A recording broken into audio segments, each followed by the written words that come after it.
People always say that money can't buy happiness, but they rarely tell you that it can buy the perfect illusion of it.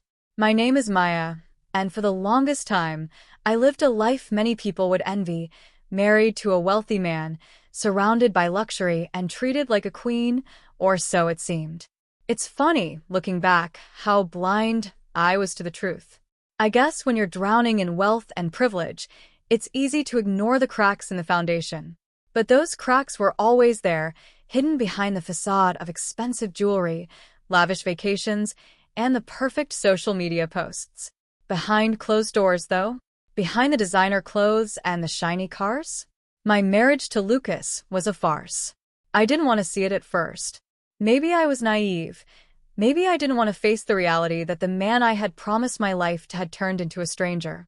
Or maybe he'd always been that way, and I had just refused to admit it. But the day everything shattered, the day my life took a turn I never saw coming, I had no choice but to face the ugly truth. For 10 years, I played the role of the doting wife. Lucas and I had met when I was 25, fresh out of graduate school, and still figuring out my place in the world. He was older, charming, and already wildly successful. The minute I met him, I was swept off my feet by his confidence, his charm, and of course, his wealth. He made me feel like I was the center of the universe, like I was special. In the beginning, everything was perfect, or so I thought. Lucas showered me with gifts, expensive dinners, and spontaneous weekend trips to Paris or Bali. My friends envied me, my family was impressed, and even strangers assumed I was living a dream. I felt like I had it all. Who wouldn't? The world saw Lucas as the ideal husband, the epitome of success, and I was his perfect counterpart. But behind the perfectly curated Instagram posts and the red carpet appearances, I was already starting to see the cracks. Lucas had always been a workaholic, but I brushed it off as part of the deal when you marry someone that's successful. The late nights at the office, the constant business trips, the missed birthdays, he always had an excuse, and I, desperate to believe in the dream, always accepted it. "I'm doing this for us, Maya," he would say, flashing me that charismatic smile that had made me fall for him in the first place. "You don't have to worry about a thing. Just enjoy life." But what kind of life was I enjoying? Sure, I had the world at my feet, endless shopping sprees, lunches with society's elite, and a home straight out of a magazine. Yet, none of it mattered when I spent most nights alone, the seat beside me at the dining table empty. I think I started to wake up the moment I caught him lying to me for the first time. It wasn't a huge lie, not at first. He told me he was going to New York for a business meeting, but a friend of mine saw him at a restaurant in our city, dining with a woman I'd never met. I confronted him, and without a hint of guilt, he brushed it off as if it was nothing. "You're being paranoid, Maya. She's a client." But there was something in his voice, something in the way he didn't even try to sound convincing, that made my stomach turn. For the first time in our marriage, I started to wonder if I had been blind all along. I pushed the thought away, clinging to the idea that my husband would never betray me. We were partners after all, weren't we? But then it happened again. And again. Every time I asked, every time I questioned him, he made me feel small for doubting him. "You live like a queen, Maya," he said once, exasperated, after I dared to ask about a particularly shady business trip. "What more could you want? Just suck it up. This is the life you chose. Suck it up." Those words echoed in my mind for weeks. Was this really the life I had chosen? To live in a gilded cage, to be ignored, dismissed, and treated like an accessory in Lucas's perfect world? Was this the price I had to pay for wealth and luxury? I reached my breaking point 6 months ago. I found the emails, and suddenly everything made sense. Lucas wasn't just seeing one woman. He had been cheating on me with multiple women for years.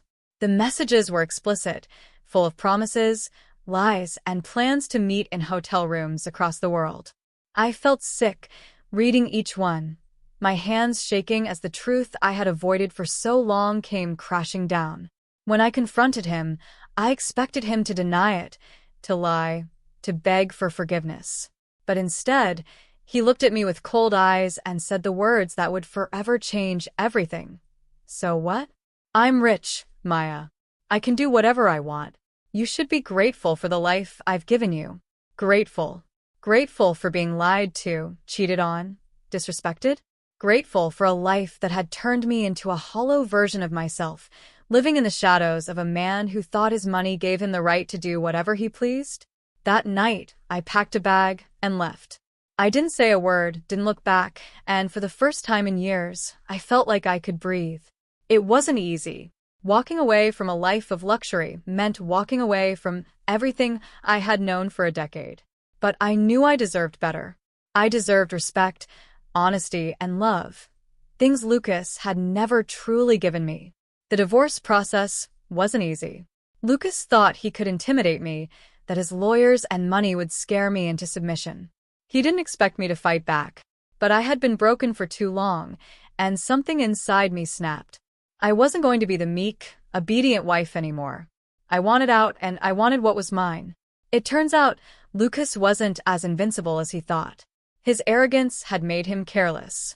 With the evidence I had gathered, the infidelity, the financial records, I had more than enough to take him down. And when I served him those divorce papers, the look on his face was priceless. You think you can just walk away from me? He sneered when I handed him the papers, his usual charm replaced with fury. Watch me, I said, for the first time feeling powerful in a way his money could never make me feel.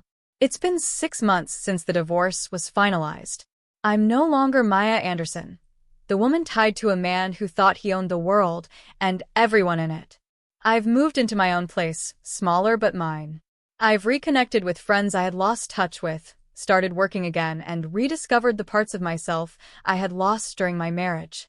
People still ask me if I miss the lifestyle, if I regret leaving all the money and luxury behind. And, to be honest, some days are harder than others. But no amount of wealth can compare to the freedom I feel now, the freedom to be myself, to live on my own terms, and to know that I'm worth so much more than being the wife of a rich man who didn't value me. So here's my message to anyone listening. Don't ever let someone make you feel small, no matter how rich or powerful they are. Money can buy a lot of things, but it can't buy respect, love, or happiness. And sometimes, walking away is the most valuable thing you can ever do. You told me to suck it up, Lucas. But now I'm thriving, and that's something your money could never buy.